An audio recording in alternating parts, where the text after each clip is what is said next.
نحمده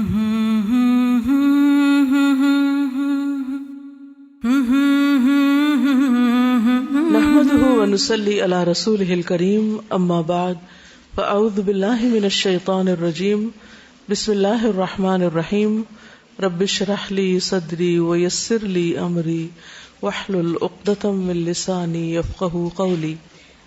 آج ہم پڑھیں گے ام معبد کے بارے میں رضی اللہ تعالی عنہا۔ ان کا نام عاتکہ تھا، والد کا نام خالد بن خلیف۔ اللہ سبحانہ وتعالی نے اپنے رسول مقبول صلی اللہ علیہ وسلم کو مدینہ منورہ کی طرف ہجرت کرنے کی اجازت دے دی تاکہ آپ اپنے آپ کو اور اپنے ساتھیوں کو مشرکین کے ظلم و ستم سے نجات دلا سکیں۔ رسول اللہ صلی اللہ علیہ وسلم مکہ سے مدینہ کی طرف روانہ ہوئے۔ آپ کے ساتھ ابو بکر صدیق تھے۔ ابو بکر صدیق کے علاوہ دو لوگ اور بھی تھے۔ ایک کا نام عامر بن فہیرہ تھا جو آپ کا غلام تھا، اور دوسرا عبداللہ بن عریقت جو راہ دکھانے والا تھا۔ امام بہقی کہتے ہیں کہ ایک رات رسول اللہ صلی اللہ علیہ وسلم، سیدنا ابو بکر، ان کے غلام عامر بن فہیرہ اور راستہ دکھانے والا عبداللہ بن عریقت لیسی نے مکہ سے مدینہ کی طرف ہجرت کی، اور وہ ام معبد عاتکہ بنت خالد خزاعیہ کے خیمے پر پہنچے۔ ام معبد خزاع قبیلے سے تعلق رکھتی تھی اور ان کی ایک شاخ بنو کعب سے۔ مکہ سے مدینہ جاتے ہوئے راستے میں قدید ایک مقام آتا ہے، قدید دو نقطوں والے قاف سے، وہاں ان کا خیمہ تھا۔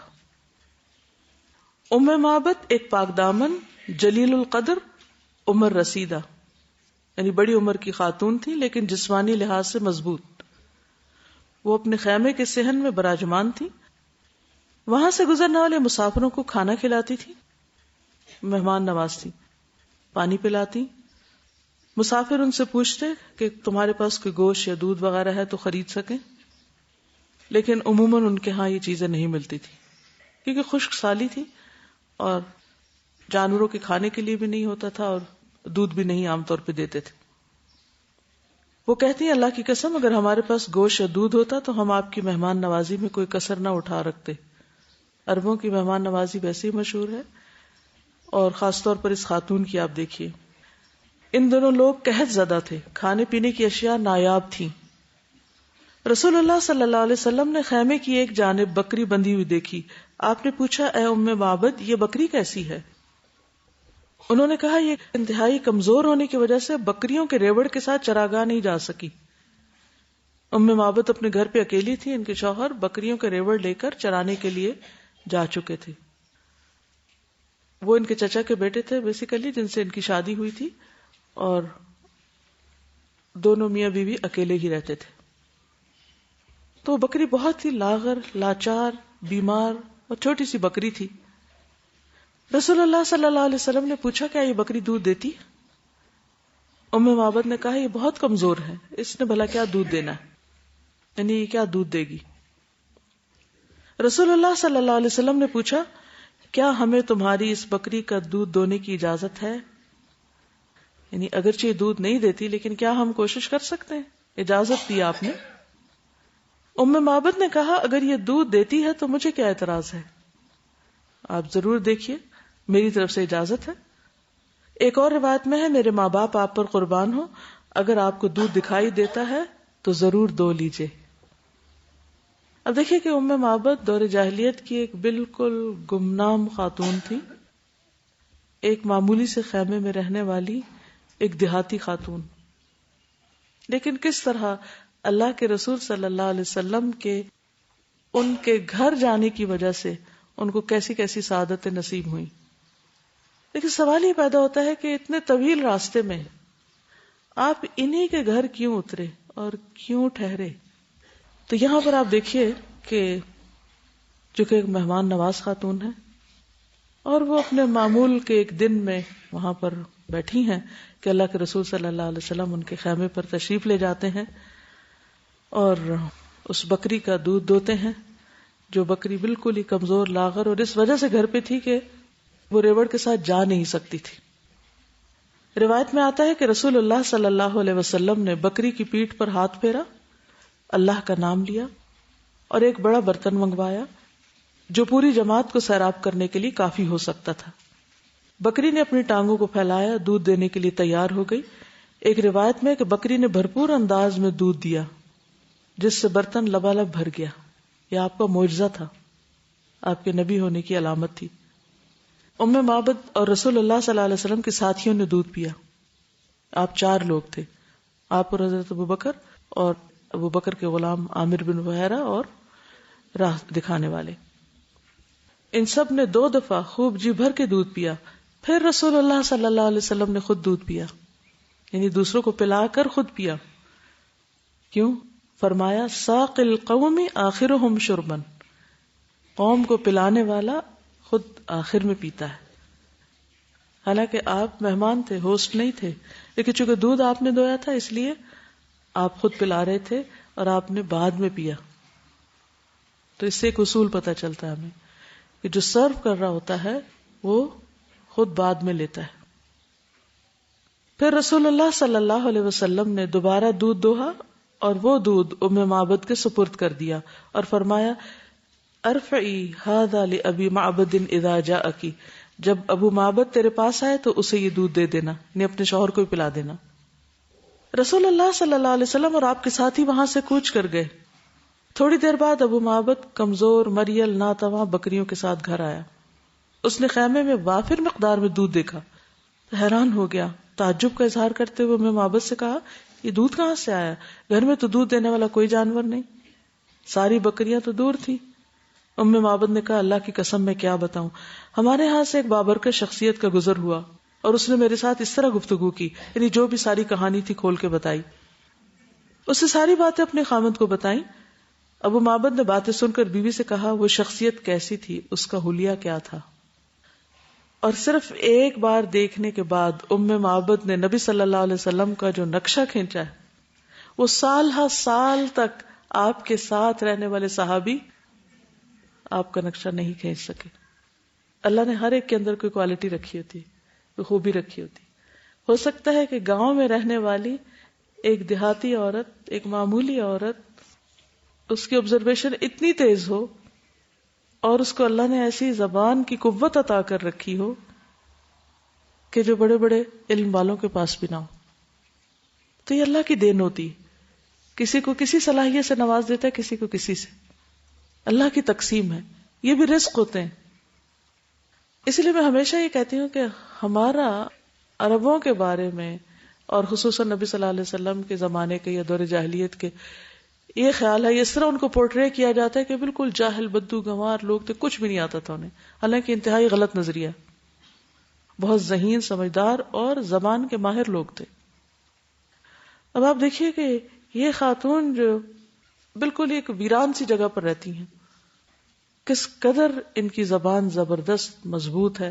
اسی لیے آپ دیکھیں کہ نبی صلی اللہ علیہ وسلم کو بھی اور عرب کے باقی گھرانوں میں بھی یہ رواج تھا کہ بچوں کو پیدائش کے بعد دیہات میں بھیج دیتے تھے، صحرا میں بھیج دیتے تھے، تاکہ صاف ستھری خالص زبان سیکھیں، کیونکہ شہر والوں کی زبان آپس کے میل ملاپ اور باقی لوگوں کے آمد و رفت کی وجہ سے مختلط ہو جاتی ہے۔ جیسے ہم لوگوں کی زبان اردو ہے تو اردو نہیں رہی، اسے بہت سے لفظ انگریزی کے آ گئے، کبھی کچھ عربی کے، کچھ پنجابی کے، کچھ ادھر کے ادھر کے، سب مل جل جاتے ہیں۔ لیکن اگر آپ کسی ایسے شخص سے بات کرے جو کسی دور دراز جگہ پہ رہنے والا ہو تو اس کی زبان اختلاطات سے پاک ہوتی، وہ اپنی زبان جو بولتا ہے وہ خالص بولتا ہے، تو اس طرح ان کی زبان بھی خالص تھی۔ یہاں پر صرف مختصر اردو میں ہی تذکرہ کروں گی۔ ام معبد نے رسول اللہ صلی اللہ علیہ وسلم کے اوصاف بیان کرتے ہوئے کہا چمکتا رنگ، تابناک چہرہ، خوبصورت ساخت، نہ گوندے پن کا عیب نہ گنجے پن کی خامی، جمال جہاں تاب کے ساتھ ڈھلا ہوا پیکر، سرمگی آنکھیں، لمبی پلکیں، بھاری آواز، لمبی گردن، سفید اور سیاہ آنکھیں، سیاہ سرمگی پلکیں، باریک اور باہم ملے ہوئے ابرو، چمکدار کالے بال، خاموش ہو تو باوقار، گفتگو کریں تو پرکشش، دور سے دیکھنے میں سب سے تابناک و پرجمال، قریب سے خوبصورت اور شیریں، گفتگو میں چاشنی، بات واضح اور دو ٹوک، نہ مختصر نہ فضول۔ انداز ایسا گویا کہ لڑی سے موتی جھڑ رہے ہوں، دور سے سب لوگوں سے زیادہ خوبصورت دکھائی دے اور قریب سے سب سے بڑھ کر حسین لگے، درمیانہ قد، نہ اتنے لمبے کہ دراز قد ہونا دیکھنے میں ناگوار لگے اور نہ ہی اتنے پستہ قد کہ اس کا چھوٹا ہونا نگاہ کو نہ جچے، دو ٹہنیوں کے درمیان تیسری تر و تازہ ٹہنی جو سب سے زیادہ تازہ اور خوش نظر ہو، رفقا آپ کے گرد ہلکا بنائے ہوئے، کچھ فرمائے تو توجہ سے سنتے ہیں، کوئی حکم دے تو جلدی سے اس پر عمل پیرا ہوتے ہیں، مطاع و مکرم، نہ ترشرو اور نہ لغو گو۔ یہ سن کر ابو معبد کہنے لگا اللہ کی قسم یہ تو وہی شخصیت ہے جسے قریش تلاش کرتے پھر رہے ہیں، میں تلاش کرتا ہوں، اگر وہ مجھے مل گئے تو میں ان کے ساتھ رہوں گا، اور ایک روایت میں اگر وہ مجھے دکھائی دیے تو میں ان کی پیروی کروں گا۔ پھر کہا میں ان کو تلاش کرنے میں اپنی طرف سے بھرپور کوشش کروں گا، کیونکہ آپ تو بتا کے نہیں گئے تھے کہ کس طرف کو جا رہے ہیں۔ تو یہ گویا ایک طرح سے بن دیکھے ہی آپ پر ایمان لے آئے، صرف آپ کی شخصیت کے بارے میں سن کر، دیکھ کر بھی نہیں، سن کر۔ نبی صلی اللہ علیہ وسلم جب مدینہ پہنچ گیا اور سب کو پتہ چل گیا کہ آپ اب مدینہ میں ہیں، تو ام معبد نے اپنے خاوند ابو معبد کے ساتھ نبی صلی اللہ علیہ وسلم کی زیارت کے لیے مدینہ منورہ کی طرف ہجرت کی، دونوں نے اسلام قبول کیا اور آپ کے ہاتھ پر بیعت کی۔ جب آپ ام معبد کے خیمے سے نکل کر چلے گئے تو مکہ معظمہ میں ایک اونچی آواز سنائی دی۔ اہل مکہ نے اس آواز کو سنا، لیکن کسی کو یہ پتہ نہیں چل رہا تھا کہ یہ آواز کہاں سے آ رہی ہے اور یہ آواز کس کی ہے۔ کہنے والا یہ کہہ رہا تھا جزا اللہ رب الناس خیر جزائہ رفیقین حلا خیمۃ ام معبدی ہما نزلاها بالہدی واہتدت به فقد فاز من امسى رفیق محمدی فیا لقصی ما زوى الله عنكم به من فخار فعالی لا یجازی وسؤددی لیہن بنی کعب مقام فتاتهم ومقعدها للمؤمنین بمرصدی سلوا اختکم عن شاتها وانائها فانکم ان تسألوا الشاة تشهدوا دعاها بشاة حائل فتحلبت له بصریح درت الشاة مزبدی فغادرها رهنا لديها بحالبی یرددها فی مصدر ثم موردی۔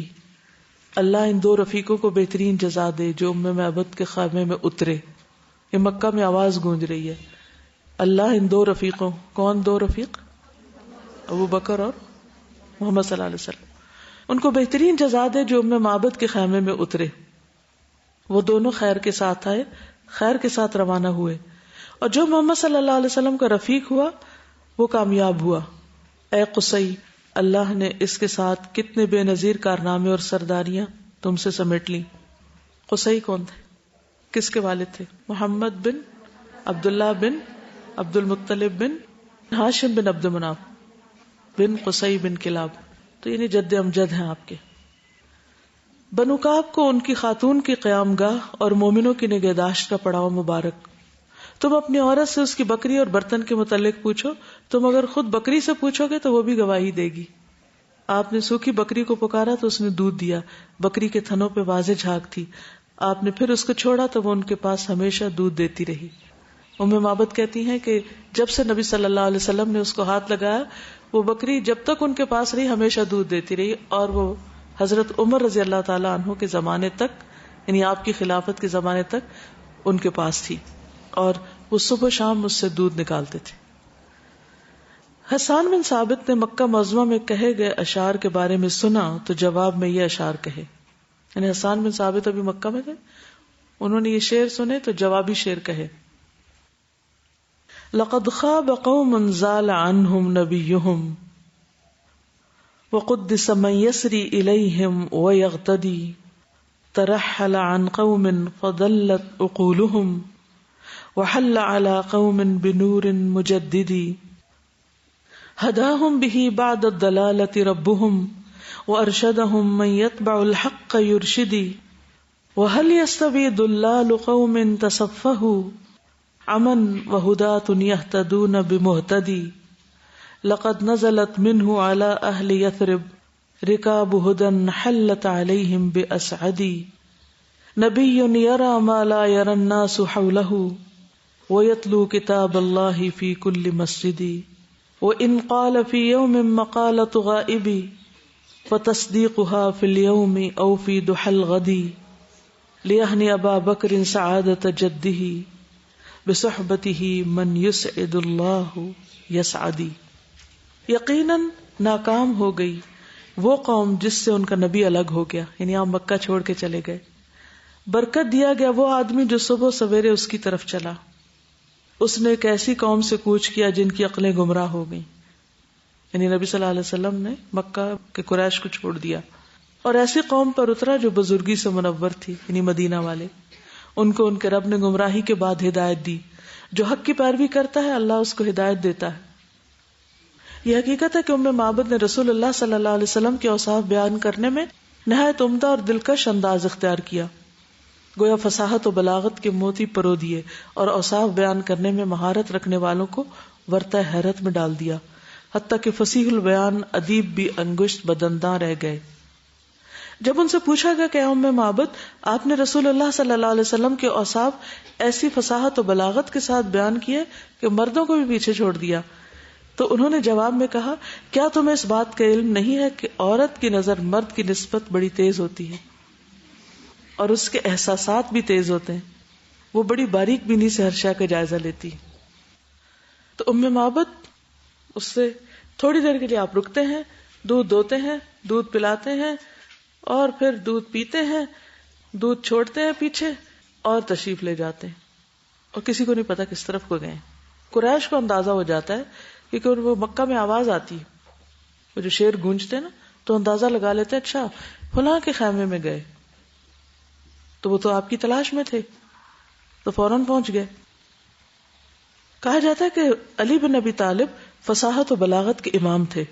ان سے دریافت کیا گیا کہ رسول اللہ صلی اللہ علیہ وسلم کے اوصاف بیان کرنے میں سب سے زیادہ فصاحت و بلاغت کا انداز کس نے اختیار کیا؟ تو انہوں نے فرمایا ام معبد خزاعیہ نے.